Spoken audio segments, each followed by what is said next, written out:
Sorry, I got late because of the rains, and thanks to all of you all for coming.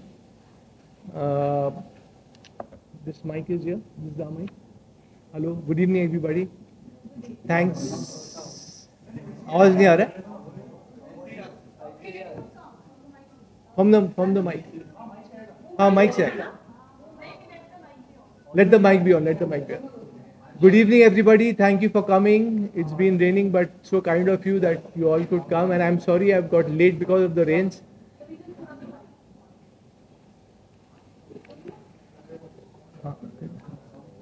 अभी on? हाँ, अभी on. Thank you, thank you.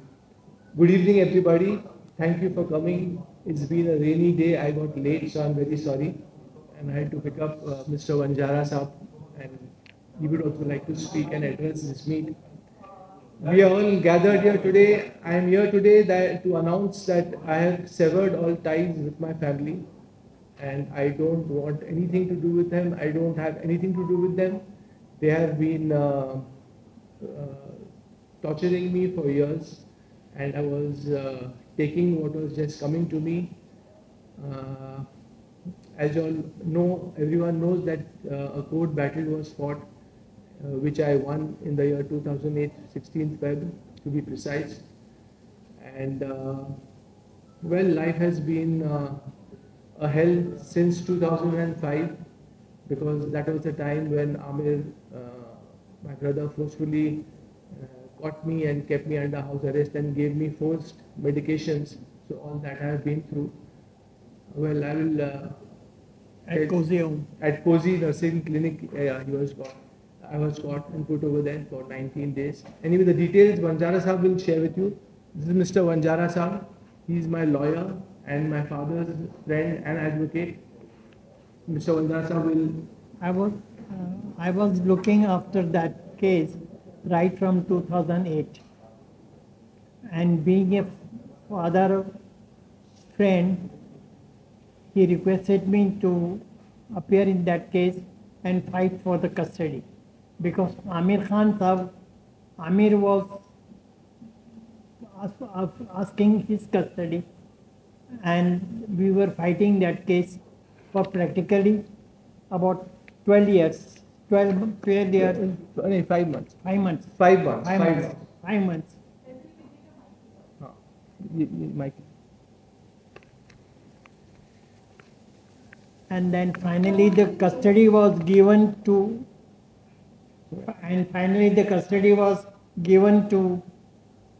Tahir Hussain Saab, and then afterward court has allowed the custody to Tahir Hussain Saab, and then afterward he requested that you should go and take the certificate from the JJ hospital.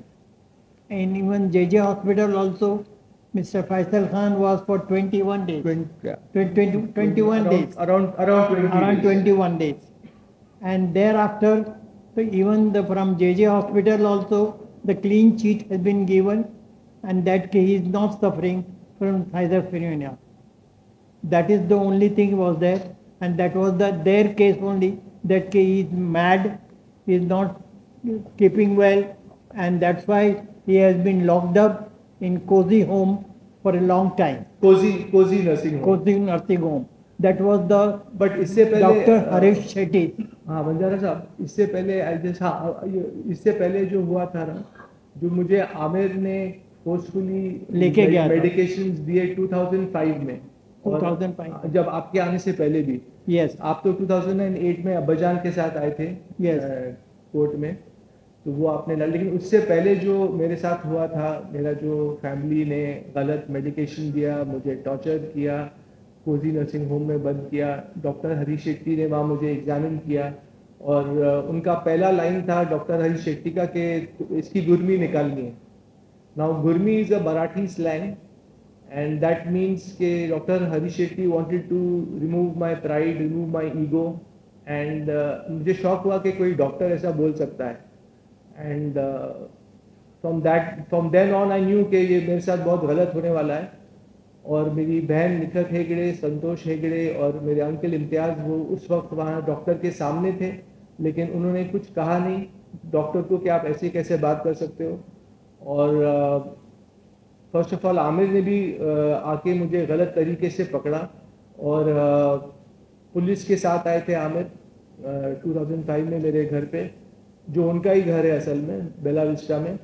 और उन्होंने मुझे धमकी दी कि अगर तुम नहीं चलोगे psychiatrist के पास तो तुमको दूसरे रूम में डॉक्टर है, वो तुम्हें इंजेक्शन देगा, तुम्हें अनकॉन्शियस करेगा और तुमको ज़बरदस्ती लेके जाया जाएगा मेंटल इवैल्यूएशन कराने के लिए। तो मैं तो शॉक में भी था, और मैंने आमिर को उस वक्त बोला कि ये सब करने की क्या ज़रूरत थी, अगर तुमको मेंटल इवैल्यूएशन करना ही था तो मुझे ऐसे ही बोल देते, मैं तो तैयार था।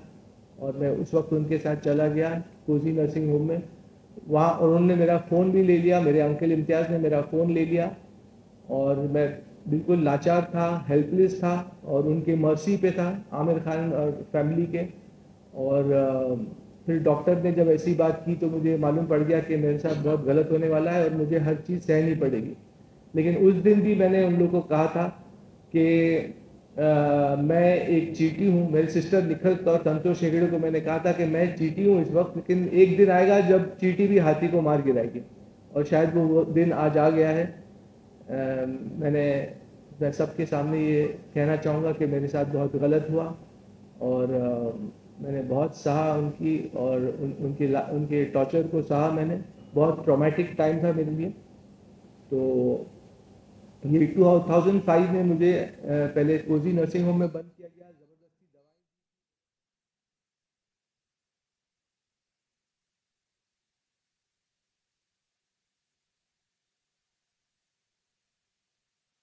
ज़बरदस्ती दवाई दवाएं दी जाती थी। और जब मैंने कोजी नर्सिंग होम में भी कहा था कि मुझे दवाइयाँ की ज़रूरत नहीं है, तब भी मुझे फोर्सफुल मेडिकेशन दिया। एक ड्रग का नाम है सेरेनेस, जो उसका टेस्ट भी नहीं आता है और वो कलरलेस भी रहती है, वाटर के कलर की रहती है। तो वो बॉडीगार्ड सब लोग मुझे वो दवाई देते थे पानी में इंजेक्शन के थ्रू, बॉटल में डालते थे, और मुझे पानी और खाना तो खाना ही था ज़िंदा रहने के लिए। तो जब मुझे एहसास हुआ कि मैं 20-20 घंटे सो रहा हूँ, तो मैंने मेरे सिस्टर को बुला के कहा कि मुझे पता है कि तुम लोग मुझे दवाइयाँ दे रहे हो चुपचाप, तो मैं ये ओवरडोज हो सकता है and I can lose my life, मैं अपनी जान खो सकता हूँ।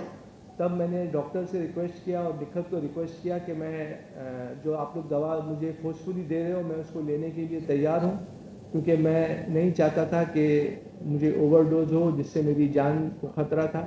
तो ये सब टॉर्चर हुआ। फिर आमिर के घर पे मुझे 1 साल बंद किया गया ज़बरदस्ती, और दवाएं तभी भी चालू थी। तो फिर मेरा वज़न भी बढ़ते जा रहा था, 103 किलो हो गया था मैं। और फिर 1 साल के बाद मैंने आमिर को कहा कि आप लोग ने कहा था कि 1 साल के लिए आप लोग ने कहा था कि आप लोग मुझे कैद करेंगे। तो अब 1 साल हो गया है, 2006 का वक्त था वो। और मैंने बोला कि मुझे फिर से जो आपका दूसरा घर है जहाँ मैं रहता था, जहाँ आप लोग ने मुझे फोर्सफुली पिकअप किया था बेला विस्टा में, वहाँ भेजा जाए।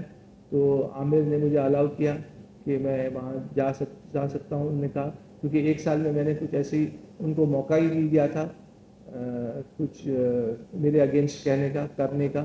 तो 1 साल के बाद मुझे घर जाने दिया वापस। और फिर 2007 में फिर सब ठीक चल रहा था। मैं कुछ गोट फार्म स्टार्ट करने की कोशिश कर रहा था, और उसके हाँ अहमदनगर में एक मैंने ज़मीन भी देखी थी, और वहाँ गोट फार्म स्टार्ट करने की मैं कोशिश कर रहा था, और कुछ लोगों को मिल रहा था उसके लिए। तो वो सब काम चल रहा था। सडनली आमिर ने मुझे 2007 में बुला के दोपहर को, डॉक्टर हरी शेट्टी और आमिर ने कहा कि तुमको कल जाना है, अपनी सिग्नेटरी राइट्स देना है।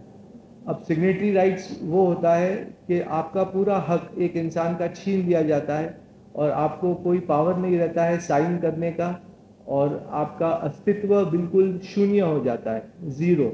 मतलब आप एक आदमी हैं, आप जी रहे हैं, लेकिन आप कुछ कामकाज नहीं कर सकते, कोई चेक साइन नहीं कर सकते, कोई अग्रीमेंट साइन नहीं कर सकते। तो मुझे जब ये पता चला, मैं उनको तो हाँ हाँ बोल रहा था कि मैं जाऊंगा, और डॉक्टर और जज के सामने बोलूँगा कि I M incapable of taking my decisions. Aamir ने कहा था ऐसे बोलना है तुमको जाके जज के सामने कि मैं अपने फैसले खुद ले नहीं सकता और मुझे एक गार्डियन की ज़रूरत है। तो उस वक्त तो मैं हाँ हाँ बोल रहा था उनको कि हरीश शेट्टी को और आमिर को कि हाँ मैं जाऊंगा और सब करूंगा, लेकिन मेरे दिमाग में चल रहा था कि मैं अपने आप को अब कैसे बचाऊं और इस चक्रव्यूह से कैसे निकल पाऊं। और तब मैंने फैसला किया घर जाकर कि मैं घर छोड़ दूंगा और मैं घर से निकल गया, क्योंकि अब मुझे पता चल गया था कि मेरी फैमिली को मुझे टेक ऑन करना पड़ेगा। मेरी फैमिली मेरे खिलाफ है और मुझे अपनी फैमिली के सामने लड़ना पड़ेगा, खड़ा होना पड़ेगा। और तब मैंने फैसला लिया घर छोड़ने का और मैं अपने एक दोस्त, एक इंस्पेक्टर हैं मिस्टर सनके, उनको मिला और उनसे मैंने राय ली कि मैं ऐसे ऐसे फंस चुका हूँ, मेरी फैमिली मुझ पर जुल्म कर रही है। उनको सारा मामला मैंने बताया। तो मिस्टर संके ने कहा कि आप जाइए और आप एक गवर्नमेंट हॉस्पिटल में अपने आप को इवैल्यूएशन कराइए। संके ने कहा आप तैयार हैं कराने के लिए? तो मैंने कहा हाँ बिल्कुल, अगर मैं बिल्कुल कराऊंगा इवैल्यूएशन मेंटल, क्योंकि अगर मैं सच में पागल हूँ तो मुझे फैमिली के पास जाना चाहिए और फिर मैं जाऊँगा। तो मैंने KEM हॉस्पिटल में जाके बहुत मुश्किलों से मैंने टेस्ट दिया, क्योंकि जब आप जाते हैं, कोई इंसान जब जाता है गवर्नमेंट हॉस्पिटल में टेस्ट करने को, तो आपको वो बगैर एक फैमिली मेम्बर के टेस्ट भी नहीं करते। तो फिर मैं फंस गया फिर से, क्योंकि कोई सब फैमिली मेम्बर्स मेरे खिलाफ थे। तो फिर मैंने कैसे भी अब्बाजान को कांटेक्ट किया और अब्बाजान ने कहा कि मैं तुमको एक लेटर दे सकता हूँ कि तुम नॉर्मल हो और तुम्हारी जांच की जाए। तो वो लेटर के बेसिस पे मेरा टेस्ट हुआ KEM हॉस्पिटल में। ये 2007 की बात है, 2007 अक्टूबर। और फिर मेरे इंस्पेक्टर दोस्त जो थे सन के, उन्होंने कहा कि आप 2-4 दिन के लिए ज़रा गायब हो जाइए जब तक ये रिजल्ट्स नहीं आते, और जब ये रिजल्ट्स आ जाएंगे तो आपको कोई कैद नहीं कर सकेगा, आमिर फैमिली, आपको कोई ख़तरा नहीं रहेगा उनसे। तो आप ये रिजल्ट्स आने का तक आप गायब हो जाइए। तो उस वक्त मैं खंडाला चला गया था और पता नहीं कैसे भी, पता नहीं फैमिली को कैसे पता चल गया और उन्होंने पुलिस भेजा मुझे अरेस्ट करने खंडाला में। और जब पुलिस बीच रात में आई खंडाला, तो मैंने उनको पूछा कि आप लोग क्यों, उन्होंने बोला आपको चलना पड़ेगा हमारे साथ, तो हम खार पुलिस स्टेशन से हैं। तो मैंने कहा कि लेकिन पुलिस को मैंने ये पूछा कि मैंने गलत क्या किया। पुलिस जब भी पकड़ती है जब आपने कुछ गलत किया। तो मैंने पुलिस को क्वेश्चन किया कि आप मुझे किस सिलसिले में पकड़ रहे हैं, आपके पास वारंट है क्या है, आप और आप किस जुर्म में मुझे पकड़ रहे हैं। लेकिन उन्होंने कहा कि आपकी मदर और सिस्टर ने एक कंप्लेंट डाली है पुलिस स्टेशन में कि आप सोसाइटी को के लिए हार्मफुल हैं, आप डेंजरस टू सोसाइटी हैं और आपको स्किज़ोफ्रेनिया है, ये उनके डॉक्टर्स बोल रहे हैं। तो मैंने कहा ये सब झूठी बातें हैं। तो उन्होंने बोला खैर आपको चलना पड़ेगा, आप चलिए हमारे साथ। तो मुझे उनके साथ चलना पड़ा, क्योंकि वो होटल वाले ने भी बोला मुझे कि हम आपको रहने नहीं देंगे। तो ये सब हुआ बीच रात में खंडाला में और मैं पुलिस के साथ मुझे आना पड़ा। पुलिस को तो ऑर्डर मिला था कि कैसे जैसे तैसे भी फैसल को पकड़ के लेके आओ। तो पुलिस भी लाचार थी, उन्होंने मुझे मजबूर थी और उनको ऑर्डर दिया गया था कि फैसल को पकड़ के लेके आओ जहाँ से भी।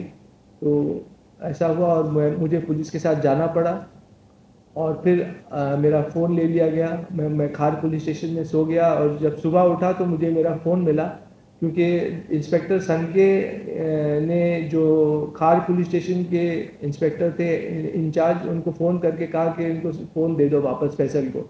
तब मुझे मेरा फ़ोन मिला और मुझे पता चला कि मुझे कोर्ट में लड़ना है केस। अभी मेरी मदर जीनत ताहिर हुसैन और निखत हेगड़े ने केस डाल दिया है आपके ऊपर, तो आपको केस लड़ना पड़ेगा। तो तब मैं फ़ोन खोल के मैंने जो ABCD ए अल्फ़ाबेट से स्टार्ट किया और मैंने फ़ोन लगाया अब्दुल रहमान को, जो देवनाथ चेंबूर में स्लॉटर हाउस में वो कुछ प्रेसिडेंट थे उस वक्त। तो वो मेरे साथ गोट फार्मिंग का जो मैं खोलना चाह रहा था फार्म, वो उसमें इन्वॉल्व थे और वो मुझे गाइड कर रहे थे। तो उन्होंने कुछ वक्त मेरे साथ बिताया था उस वक्त। तो उन्होंने जब सुना कि मेरे ऊपर केस आ गया है, तब मैंने उनको बोला कि मुझे एक वकील की ज़रूरत है। तो उन्होंने मुझे बोला ठीक है मैं आपको मिलता हूँ 10 बजे इधर बैंड्रा ईस्ट के कोर्ट में, और एक वकील के साथ मिलता हूँ। तो तब जाके एक वकील मिस्टर ऐसे वासिल आए, उन्होंने मेरा केस टेक ऑन किया। और फिर जब मैं कोर्ट में गया, उस वक्त पेश हुआ, तो मुझे पता चला कि I need some person to stand a guarantee for me. तो खैर कैसे तैसे भी करके मैंने एक इंसान आए जो मेरे लिए खड़े हुए गारंटर। और तब और तब वकील साहब ने जज साहब ने मुझे भेजा जे हॉस्पिटल में फिर से टेस्ट करने। वो तो बोलते थे कि तुम्हारी फैमिली तो बोल रही है कि तुम स्किज़ोफ्रेनिया हो, लेकिन जज साहब ने बोला हम कोर्ट भी देखना चाहेगा ना कि तुम पागल हो कि नहीं। तो मेरा जे हॉस्पिटल में मुझे फिर से 20 दिन के लिए रखा गया, लगभग 20 दिन। और वहाँ मेरा पूरा टेस्ट हुआ, वो फिर कोर्ट केस लड़ा गया। फिर वंजारा साहब भी मुझे मिलने आए मेरे डैडी के साथ जे हॉस्पिटल में। वहाँ मैं उनको पहली बार मिला, और मेरे डैडी ने कहा कि ये लॉयर हैं मिस्टर वंजारा, एडवोकेट, और ये तुम्हारा केस भी लड़ेंगे, मेरे साइड से खड़े रहेंगे, मतलब अब्बाजान के साइड से। और तब कस्टडी बैटल शुरू हुई। आमिर चाहते थे कि वो मुझे मेरी कस्टडी ले, आमिर और फैमिली चाहती थी कि वो मेरी कस्टडी लें और मुझे फिर से दवाइयाँ खिलाएं। लेकिन क्योंकि वंजारा साहब थे और अब्बाजान मेरे लिए खड़े हो गए थे, तो जज ने, जो नेचुरल गार्डियन होता है फादर, उनके फेवर में डिसीजन दिया और मुझे कस्टडी मेरे फादर को मिली। और जज साहब ने ये भी कहा, मैंने आप लोग को एक वर्डिक्ट भी दूंगा, जो कोर्ट का वर्डिक्ट है वो आप लोग उसके थ्रू जा भी सकते हैं, कि जज के कोर्ट ने मुझे क्लीन चिट दी है, मैं केस जीता।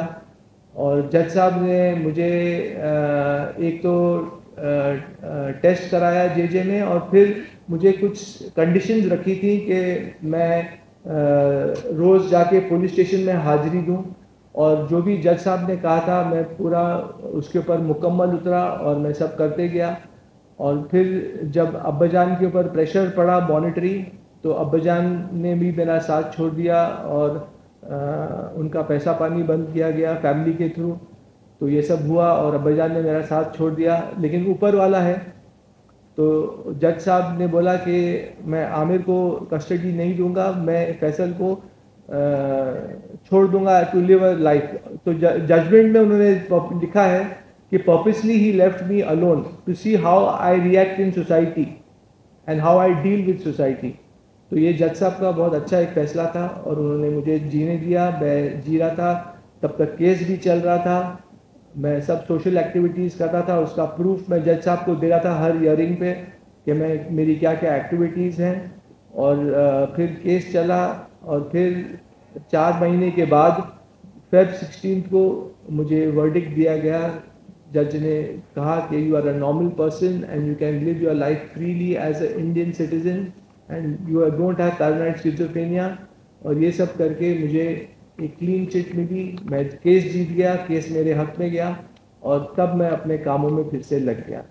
तो ये पूरी स्टोरी थी। और जो मेरे साथ हुआ, तो मुझे बहुत टॉर्चर सहना पड़ा इस दौरान। फिर मैं घर से बाहर रहा और बस ज़िंदगी चलती गई। मैं अपने काम काज में व्यस्त हो गया, बिजी हो गया, काम ढूंढने की कोशिश कर रहा था। उस दौरान कुछ लोग पूछते हैं मुझे कि मुझे पैसा कहाँ से मिल रहा था, मैं कैसे जी रहा था। तो मेरी कुछ पॉलिसीज़ थी, LIC पॉलिसीज़, PPF फंड, जो मैंने तोड़ा। फिर एक शख्स थे हारून भाई, जिन्होंने मुझे जिनको मेरी कहानी पसंद आई, उन्होंने मुझे साइन कर लिया था उस वक्त एक पिक्चर के लिए।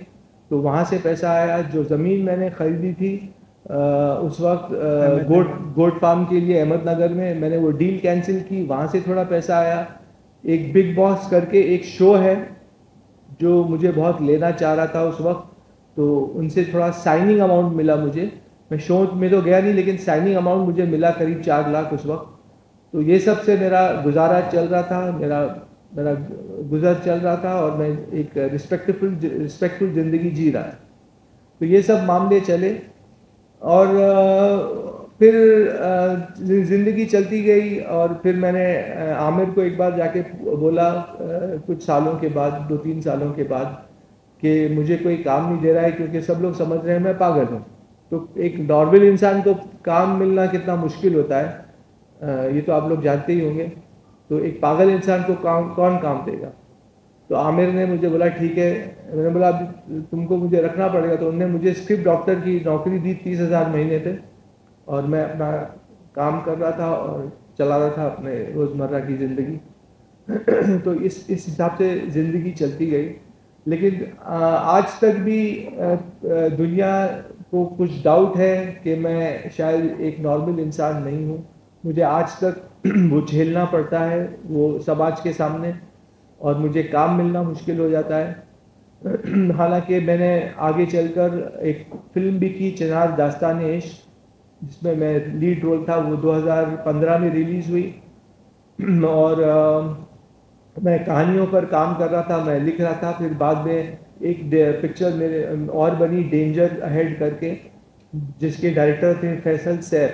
लेकिन वो गुजर गए और पिक्चर अभी तक रिलीज़ नहीं हो पाई। तो फैसल सैफ ने वो पिक्चर, मैंने शूटिंग कंप्लीट कर दी है वो पिक्चर की। उसका पोस्ट प्रोडक्शन थोड़ा बाकी है, लेकिन वो पिक्चर भी रेडी है। इस बीच में मैंने सोचा कि दुनिया जो भी सोचती है मेरे बारे में कि मैं मेंटल इंसान हूँ, मैं पागल इंसान हूँ, कोई बात नहीं, मैं अपने काम से प्रूव कर दूंगा कि मैं क्या हूँ। तो इस बीच में मुझे मौका मिला और मैंने फैक्ट्री पिक्चर डायरेक्ट की, उसमें एक्ट भी किया और उसमें गाना भी गाया, उसमें राइटिंग में भी इन्वॉल्व था। प्रोड्यूसर्स भी नए थे वो प्रोजेक्ट के, फैक्ट्री पिक्चर के। तो मैं प्रोडक्शन के भी डिसीजंस लेता था। तो पूरा भार फैक्ट्री का मेरे ऊपर आ गया था। मैंने एक पिक्चर बना दी फैक्ट्री, उसको रिलीज़ भी कर दी ऊपर वाले की मर्ज़ी से। और यही मैंने चाहा कि दुनिया ये देखे कि अगर मैं वाकई एक पागल इंसान हूँ तो मैं एक पिक्चर कैसे बना सकता हूँ, इतना मेहनत करके, उसमें एक्ट भी करके, डायरेक्ट भी करके।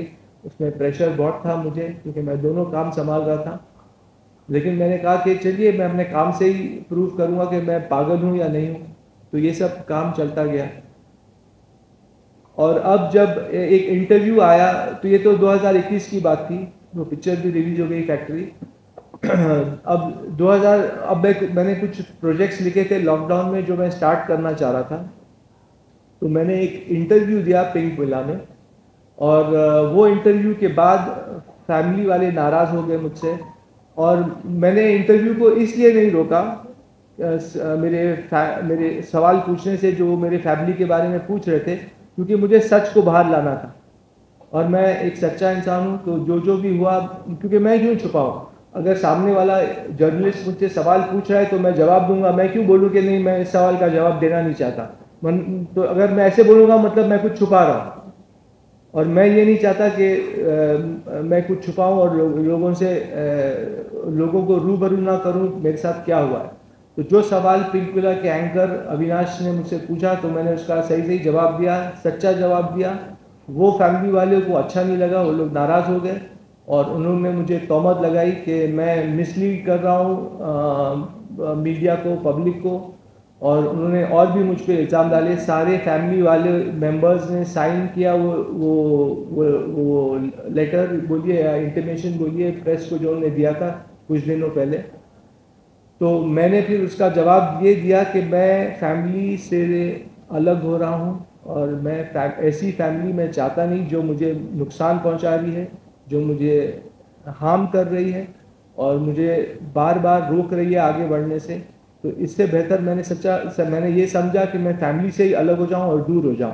तो इसलिए मैंने पब्लिक नोटिस जारी की न्यूज़पेपर्स में, जिसमें ये कहा है कि मैं अपने फैमिली से दूर हो रहा हूं, अलग हो रहा हूं, और मैं अपना फ्री ज़िंदगी बग़ैर किसी प्रेशर के मैं जीना चाह रहा हूं। तो ये पूरा हुआ है, और इसलिए मैं अपना हक, अपना पहलू सामने रख रहा हूँ आप लोग के सामने, मीडिया के सामने, ताकि दुनिया को पता चले कि मेरे साथ क्या क्या हुआ, क्या क्या गलत हुआ। तो that is all I would like to say. उससे पहले वो जो आपने ताहिर हुसैन साहब का वो जो बीमारी हुई थी और हॉस्पिटल में, आप बताइए। Before that Mr. Tahir Hussain was in Leelavati hospital. He asked me Mr. Vanjara, I want that Mr. Santosh Hegde and other person, that is Nikat, should not come to me in the hospital. I don't want to see them, their faces, and want to take off anyone advice. You please see that they should not come. That was the person, Santosh Hegde and the Nikat, as they were involved with the family members and teaching them bad things and putting the bad things in the Amir ears. So it's what he wanted, that they should not come to in the hospital. But according to me, being an Amir, though he is an intelligent person, make a good film also, and he came under the impression and listened to them, especially Santosh Hegde and Nikat. That is the only thing I want, and I want to request you that accordingly, on the point of now that Mr. Harish Shetty, he is a renowned psychiatrist. I will be seeing that on that point, and will be writing to the medical council that his license to be cancelled as a doctor. That is our request. That is, I am telling on behalf of Mr. Faisal Khan.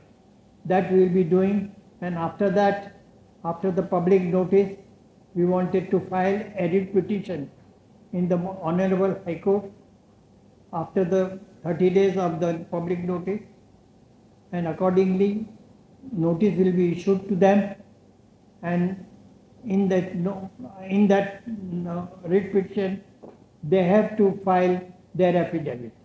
There is no alternative. They have to come out openly and say that. And once we'll get the writ petition filed in the High Court, then we'll get, inshallah, good order accordingly, which we have got from earlier from the Bandra 9th Court on 16 to 2008. I think so, 16 to 2008. Feb 16, 2008. 16 to Yeah, yes, 2002. 2008. And I have got the copy of that also. उनको भी copy दी जाएगी And I will be giving this copy to everyone. That दूसरी is बात ये है कि एक point में आप एक और इम्पोर्टेंट पॉइंट ये था कि in between mister Tahir Hussain साहब was very much sick. Tahir Hussain Saab very much sick. Tahir Hussain Saab very much sick, and then he was not able to control his urine. So Amir Khan and Nikat and Santosh Hegde forced Mr. Tahir Hussain Saab that you first give. There was one woman to whom he has got married earlier, that is Mrs. China. She was a Bori. You give divorce to her, and then only we'll take you to the hospital, and then we'll see that your medical treatment will be given. That is a very bad thing which I came to know afterwards, but because I was not involved in the family matters and all these things, but I came to know in the last time from the mouth of the Mr. Nasir Hussain Saab. That is the only thing. And I asked him that you married Mr. Shahnaz, so what was your mahar and iddat amount? Whether you have paid or not. So bole, no, I have not paid. That is a pressure, and that was these things on my head which I have to do it. But unfortunately, he could not do it. That is the only thing. And then after High Court, filing in the petition in the Honorable High Court. Then accordingly we'll move to the Medical Council to cancel the license of Mr. Harish Shetty, who is a renowned psychiatrist. That is my humble thing which I want you people to mention in your press conference. Thank you. और दूसरी बात ये है कि आप लोग पूछेंगे कि फैमिली ऐसे ही क्यों टॉर्चर करने लग गई। तो जो मेन मुद्दा था, मेरा एक डाइवोर्स हो चुका था। मेरा एक शादी हुई थी 2002 में एक लड़की के साथ, और 2002 जनवरी में मैं उनको मिला था, वो लड़की को। फिर अगस्त में मेरी शादी हुई और दिसंबर 2002 में मेरा डिवोर्स हो गया। तो तब से मेरा फैमिली प्रेशर डाला था मुझ पर कि मैं मेरी आंटी से शादी करूं, फैमिली में मेरी मदर की फर्स्ट कज़न, और मैं ये बिल्कुल नहीं चाह रहा था। तो उन लोग ने उस वक्त से मुझ पर प्रेशर डालना शुरू किया, और वो प्रेशर डाल के उस वक्त से उन्होंने मुझे प्रेशर डालना शुरू किया कि शादी कर लो, शादी कर लो, शादी कर लो। और मैं अपने काम में लगा था और मैं बिल्कुल इंटरेस्टेड नहीं था शादी करने में। तो उसको लेके फैमिली के साथ मेरी काफ़ी बहस उज्जत होती थी, अनबन होती थी। तो इसलिए मैं फैमिली से दूर रहने लगा था, क्योंकि अगर मैं वहाँ बैठता तो लड़ाई झगड़ा होता, और मुझे लड़ाई झगड़ा बिल्कुल पसंद नहीं है। तो इस मुद्दे को लेकर मैं फैमिली से दूर भी जाने लगा था। और तब उन्होंने ये कहा कि ये पागल हो गया है, क्योंकि मैं फैमिली को नहीं मिल रहा था। मैं पूरी दुनिया में उठ रहा था, बैठ रहा था, लोगों को मिल रहा था, सिर्फ फैमिली से अलग था। तो फैमिली को ये गुस्सा आ गया कि, और मदर को गुस्सा आ गया कि वो मैं मेरी आंटी से मैं शादी नहीं कर रहा हूँ। तो ये भी एक बहुत बड़ा मुद्दा था ये सब शुरुआत होने की। Now I think I have covered everything. We are open for Q&A. अब ये जो सवाल पूछेंगे।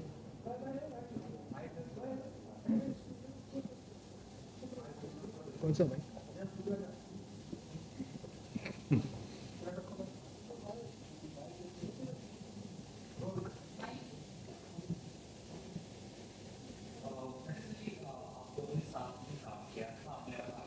जी,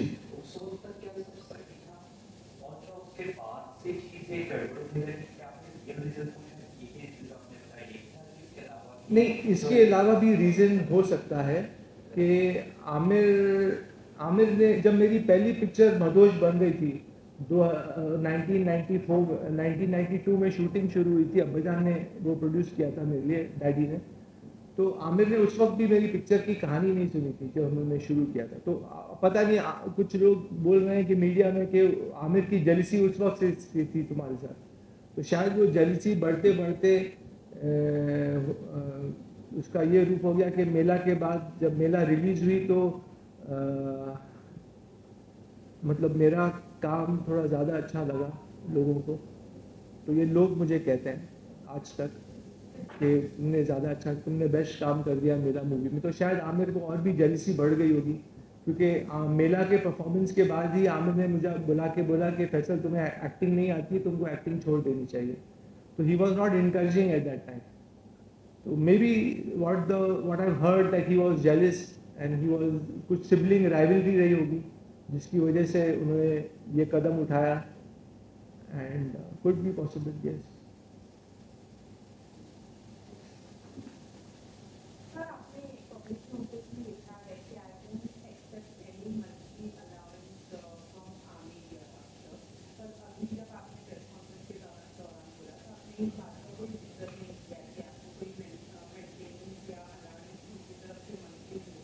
जी, ये अच्छा सवाल आपने पूछा।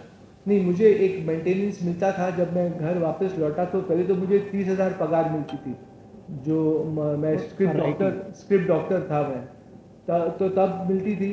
फिर आमिर ने एक दिन मुझे बुला के बोला कि फैसल मैं तुमको नौकरी से निकाल रहा हूँ, तो now no need to come to the office.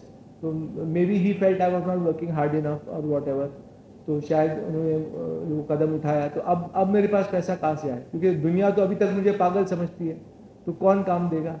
तो फिर मैंने आमिर से बहस उज्जत की एक दिन, और मैंने बोला कि you have to give me a monthly sustenance till I don't stand on my 2 feet, because तुम्हारी वजह से मैं पागल करार किया गया हूँ। तो उन्होंने अग्री किया और उन्होंने बोला कि ठीक है मैं मंथली तुमको अलाउंस दूंगा। तो वो अलाउंस तय हुआ तो मुझे मिलता था। तो अब जब मैंने घर छोड़ दिया, जब मैंने पब्लिक नोटिस जाहिर की, तो मैंने ये फैसला लिया है कि ना मैं उनके घर में रहूँगा और ना मैं उनसे मंथली मनी लूँगा। जो है ऊपर वाला देगा। मैं मेहनत करूँगा, मैं अपना जो भी मैंने सीखा है फिल्म लाइन में, मैं एक पिक्चर डायरेक्ट भी कर चुका हूँ, तो मैं डायरेक्शन की तरफ जा रहा हूँ और मैंने एक नए प्रोजेक्ट पे भी काम की है। कुछ एक्टर्स को भी हम लोग ने सुनाए हैं कहानी, जो अभी मतलब 14 एक्टर्स हमारे लिए राजी भी हो गए हैं। तो मैं अपना खुद मेहनत करूँगा और अगर ऊपर वाला चाहेगा तो मैं पिक्चर भी डायरेक्ट करूँगा और एक्टिंग भी कर सकता हूँ। कुछ रोल्स ऑफर होंगे तो I am open to everything. तो अभी मैं पैसा नहीं लूँगा आमिर से, ना उनके घर में रहूँगा। जी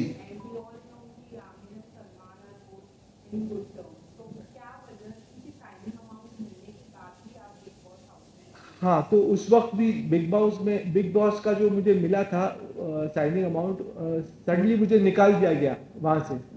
तो मुझे पता चला कि आमिर ने कुछ स्ट्रिंग्स पुल किए और उनकी वजह से ही मुझे निकाला गया। जब उनको पता चला कि मैं बिग बॉस में जाऊंगा उस वक्त और मैं सब दुनिया के सामने अपना जो भी पेश करूंगा, जो आज मैं पेश कर रहा हूँ, तो वो डर गए और उन्होंने मुझे बिग बॉस से निकाल दिया।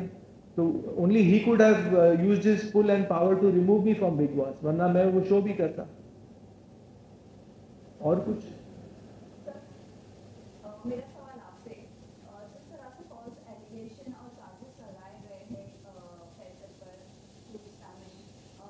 और अनसाउंड माइंड डिक्लेयर किया है उनको, बट कोर्ट के वर्डिक्ट ने उनको भी फिट एंड फाइन कर दिया है। बट अगर आगे जाकर ये अगर केस फाइल करते हैं अपनी फैमिली के अगेंस्ट, तो what will be the punishment to this family? There is no punishment. We cannot say. She is asking about the writ petition, I think. What is the consequences of the writ petition? Consequences of the writ That petition. will be filing in the writ petition in the Honorable High Court, and they have to file their reply after notice to them. And that is the only thing. Then we'll come to know that what is the reply coming. So what's their real intention? What was their real intention? We will come to know when they file the reply. But उससे कुछ consequence नहीं होंगे ना, उससे मतलब jail नहीं जा सकते। Just to get my freedom. Only thing that we'll get the order from the High Court or in the writ petition that now henceforth they should not, Mr. Amir, Santosh Hegde, Nikat and other people should not interfere in the life of Mr. Faisal. Legal देखिए, जैसे मैंने एक public notice जाहिर किया तो ये legal नहीं था, ये मेरी तरफ से एक नोटिस जाहिर किया गया था। लेकिन रिट पेटिशन लीगली कटिंग होगा, उनको कुछ कॉन्सिक्वेंसेज नहीं होंगे, मतलब उनको ना कुछ सजा होगी ना कुछ होगा, लेकिन that will be a legal step that I am cutting all ties and you can't interfere in my life. And from the higher court we will get the order after public notice. जो past में आपके साथ punishment मिली होगी, क्योंकि आपके father ने तो आपको फिट एंड फाइन डिक्लेयर किया था, मेडिसिन दिए गए थे, आपको पागल करार दिया गया था, उसके बाद आपको लॉक किया गया था घर में। तो ये सारी जो साजिश रची गई थी आपके अगेंस्ट और आपको बंद किया गया था, तो उनके खिलाफ ऐसे कुछ कोई उसके लिए कुछ सजा मिल सकती हो? नहीं, रिट पिटीशन में सजा का नहीं, बट हमने जो केस लड़ा था, वो जो हम लोग ने पहले जो 2007 और 8 में केस लड़ा था, वो उसमें हम लोग ने कुछ फाइल नहीं किया कि हमको कुछ कॉम्पेंसेशन चाहिए या उनको कुछ उनके खिलाफ हमने किया नहीं था। And I don't no, I was not interested in, I just wanted कि मेरा पीछा छूटे इन लोगों से और मैं अपने काम में जीऊँ और अपना काम करूँ। तो मेरा इंटेंशन ये नहीं था कि मैं उनको सज़ा दूँ या उनको कुछ दूँ। सज़ा तो ऊपर वाला देगा, सज़ा मैं क्या सज़ा देगा, लोग क्या सज़ा देंगे? जो सज़ा देना है वो ऊपर वाला देगा, वो हम लोग सब हैं दुनिया में देखेंगे कि क्या होता है आगे। तो मुझे तो जान छुड़ानी थी, अपनी जान बचानी थी, ना कि उनको सज़ा देना था।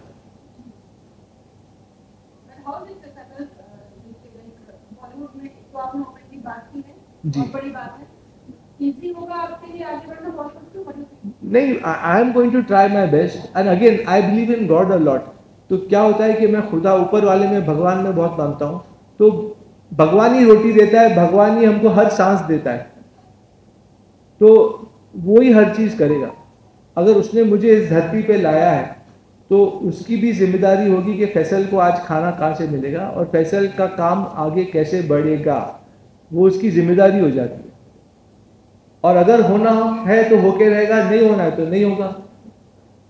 और जब अल्लाह ताला इतनी बड़ी यूनिवर्स को संभाल रहे हैं, इतने लोगों को संभाल रहा है और वो बहुत रहीम और करीम है, तो why not to Faisal. Family में डैडी मेरे साथ थे जब तक उनको ऊपर मॉनेटरी प्रेशर नहीं पड़ा था, उनका फाइनेंशियल रोका नहीं गया था, तो वो मेरे साथ थे। लेकिन और कोई फैमिली में साथ नहीं है, because I think they all, I don't know, maybe they want to be with Aamir and money is where the money is there everyone wants to be. So maybe they are supporting Amir, and maybe Amir is doing some favors for them. Maybe Amir is making some movies for them. Because I have heard that he made a movie for Mansoor's daughter also.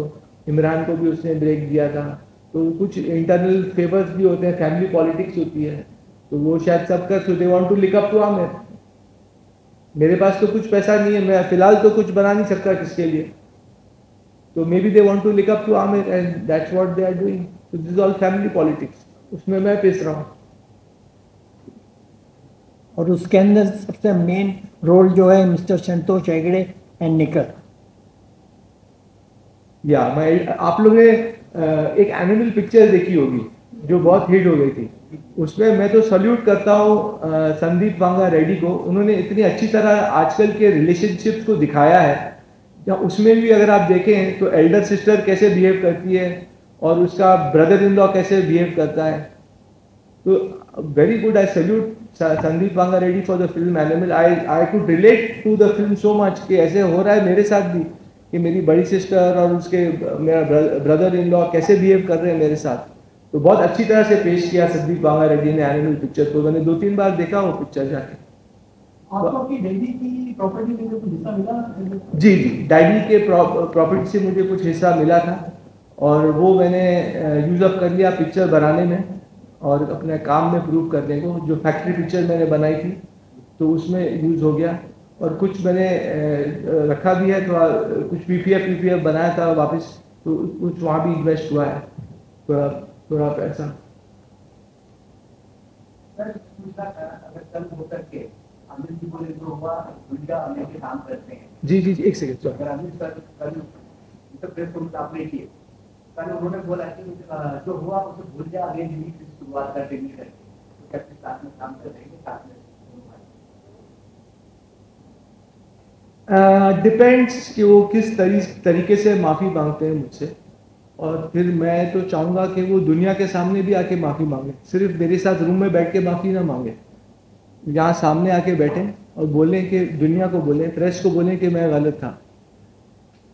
क्योंकि room में तो कोई भी माफ़ी मांग देगा, मैं साथ में हो जाऊंगा तो ऐसा लगेगा कि फैसल क्या कर रहा है यार. कभी बोलता है कि हाँ मैं मिलूंगा, कभी बोलता है मैं छोड़ रहा हूँ फैमिली को. आके दुनिया के सामने अगर गलती तुम इकरार करोगे तो ही मैं माफ़ करूँगा, वरना मैं माफ़ नहीं करूँगा. आमिर की आपको कथनी और करनी में फर्क नहीं करता, और उनकी इतनी सितारे जमीन पर जी, जो स्पेशल जाकर को बोलते हैं कि सोसाइटी से मिले, हाँ. वहीं आपको चाहते हैं आप सोसाइटी से दूर हो जाए. हाँ, वो तो वो नहीं चाह. आपका क्वेश्चन क्या था? वो सोसाइटी जो कथनी और करनी, कहाँ कथनी? सितारे जमीन पर जो स्पेशल चाइल्ड है, हाँ, वो चाहते हैं कि सोसाइटी में मिक्सअप हो जाए. हाँ, वहीं आपको चाहते हैं कि पागल नहीं, हाँ वो सोसाइटी से दूर हो जाए. हाँ, क्योंकि मैं स्पेशल चाइल्ड नहीं हूँ, मैं तो वैसा नहीं हूँ, लेकिन वो मुझ पर जुल्म करना चाह रहे थे शायद जेलिसी की वजह से. जो इन साहब ने कहा अभी कि शायद जेलिसी होगी कि फैसल मुझसे आगे ना बढ़ जाए कहीं. तो मैं तो स्पेशल चाइल्ड नहीं हूँ, तो वो मेरे लिए स्पेशल नहीं, वो नहीं, केस अलग हो जाता है. उनके सिबलिंग राइवलरी उनका सामने आती है और वो चाहते हैं कि इसको स्क्वॉश करो, इसको आगे बढ़ने ना दिया जाए. Because he could have help me when I made Factory movie also. I went to him कि यार ये पिक्चर मेरी कोई OTT में बात करिए आप, तो he didn't help me that time also. तो he is not helping me, is harming me on every level. So that's why I am declaring myself that I am cutting away all ties with him and my family. Anyone else? और एक और बात मैं कहना चाहूँगा कि जब family से मैं नाराज़ हुआ था तो मैंने एक लेटर लिखा था, और उस लेटर में मैंने, क्योंकि फैमिली मुझे बोल रही थी कि अरे यार तुम शादी करो, बहुत प्रेशर आता हर तरीके से आंटी के साथ, हाँ मेरी आंटी के साथ। तो मैंने एक लेटर भी लिखा, उसमें मैंने ये लिखा, मैंने हर फैमिली मेंबर की मैंने उसमें लिखा कि तुम क्या हो, तुम क्या हो, तुम क्या हो। मतलब जैसे मैंने बोला निखत की 3 बार, निखत एल्डर सिस्टर की 3 बार शादी होगी, आमिर का शादी हुआ था, डाइवोर्स हो गया रीना के साथ, और फिर उनका रिलेशन था जेसिका हाइंस के साथ जिसका उनका इलीगल बच्चा भी है आउट ऑफ वेडलॉक। तो वो सब मैंने लेटर में लिखा था। किरण के साथ he was living in that time. फिर my father had got married twice, फिर my cousin sister had got married twice and divorced and married and divorced and married. तो मैं बोल रहा था यार तुम लोग मुझे क्या सलाह दे रहे हो, मतलब let me live my life how I want ना। तो उस लेटर में मैंने काफ़ी उनको सुना भी दिया, थोड़ा अब्यूजिव लैंग्वेज भी यूज कर दिया क्योंकि मैं गुस्से में था। तो वो भी उनको बुरा लग गया होगा शायद, ये तो अपना सच्चाई बोल रहा है अपने साथ, ये सच्चाई बहुत कड़वी होती है, तो वो फेस नहीं कर पाए। तो ये सब लेटर पे मैंने लिख दिया, तो उन लोग का गुस्सा बढ़ गया, इसलिए लड़ाई झगड़ी बनाए छोड़ो, मिलते ही नहीं। तो अब वो लोग प्रेशर डाल के बोला ये पागल हो गया, इसको पागल घोषित कर दो। तो ये सब फैमिली पॉलिटिक्स की वजह से भी ये सब हुआ। तो I think I have given quite a bit of explanation. और कोई सवाल है? नहीं सही भी होंगे, नहीं सही है, इल्जाम नहीं है। व्हाट इज द फैक्ट है से, क्योंकि कोर्ट का हमको वर्डिक्ट मिला है, हम इल्जाम नहीं लगा रहे हैं, ये हुआ है सब। हाल फिलहाल में हमने ये देखा कि आमिर खान ने उनकी टीम की स्टेटमेंट आया था जी, तो उसके बाद आप लीगली जा रहे हैं आगे? नहीं, जो स्टेटमेंट आया था उसके बाद ही तो मेरा स्टेटमेंट आया कि मैं पब्लिक नोटिस दिया कि I am cutting all ties, I don't want to be with liars and all that. So they are liars and they are misleading the press and the public. So I am cutting out all ties because they gave a wrong reaction that I was lying. So I do not mix with hypocrites and liars. And that's why I gave the public notice that I want to cut all ties with the family. And मेरा verdict भी आप लोग पढ़िएगा क्या है। Public notice के बाद आमिर खान का या फैमिली की तरफ से किसी का कॉल आया आपको? आज मेरी बहन का फोन बहुत आ रहा था, फरत का, because I was holding a press conference. I got the on my phone. I can show you how many times she's called me. So why was I scared that I should not come and speak my mind out and my heart out? अगर तुम लोग में दम है तो तुम लोग भी प्रूफ करो। अगर तुम बोलते हो कि फैसल पागल है तो प्रूफ करो, खाली बोलो मत कि ऐसा हुआ, ऐसा करता था, वो करता था, प्रूफ लाओ। बिकॉज एंड देन वो प्रूफ उन्होंने कोर्ट के टाइम क्यों नहीं पेश किया? कोर्ट केस जब चल रहा था इन बैंड्रा तब प्रूफ देना चाहिए था। अभी वो लोग भी आके कुछ भी बोल सकते हैं कि अरे फैसल ऐसा था, ऐसा करता था, ये करता था, तो कोर्ट में पेश करो ना। At the time that when the case was going on in 9th Court Bandra, which finished on 16th of February 2008, in that also that they have not said anything. Nothing. So they will be fabricating. If they say anything, they will be fabricating stories. So let them fabricate. Then I will also answer.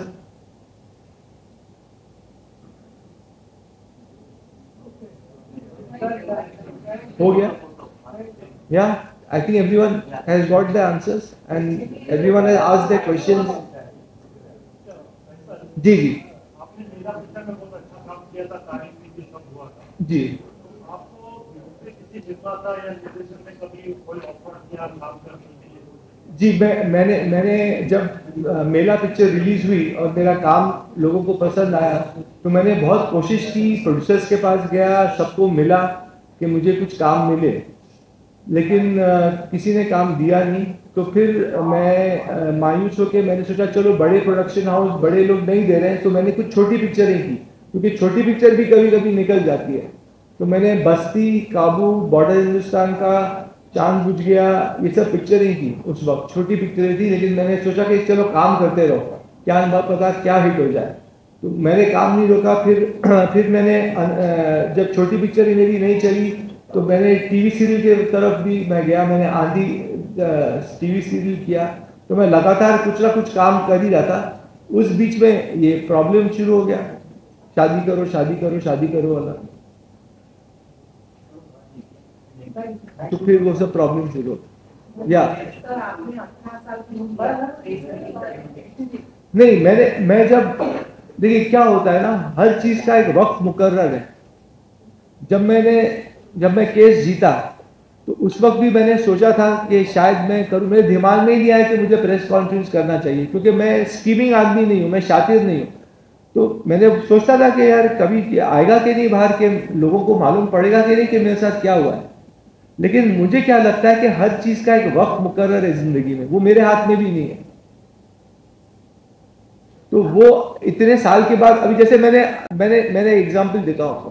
मैं assistant director के तौर पे industry में आया था, क़यामत से क़यामत तक, जुई था वही सिकंदर और तुम मेरे हो। लेकिन फिर मैंने डायरेक्ट किया फैक्ट्री इतने सालों के बाद।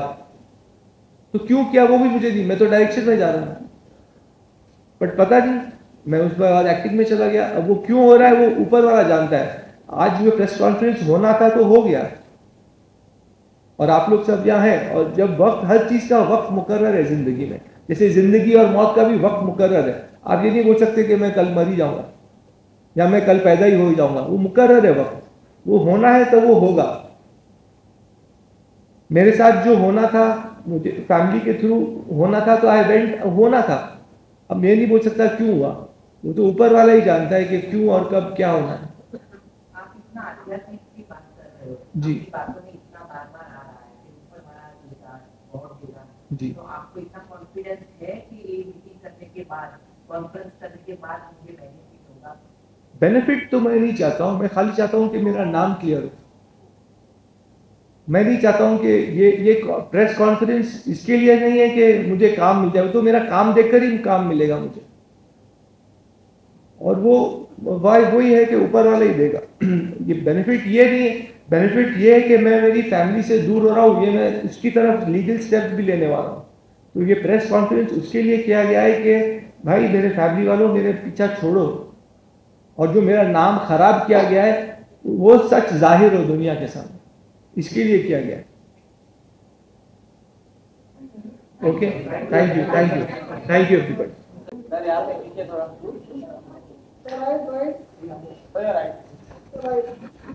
पेपर के साथ पेपर दिखा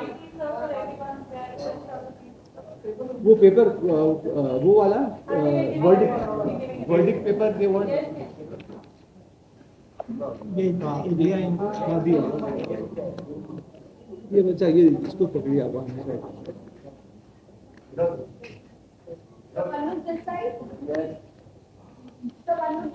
एक वो तो उनको दे दिया है, ऐसे यहाँ देखिए। फोटो दीजिए आप थोड़ा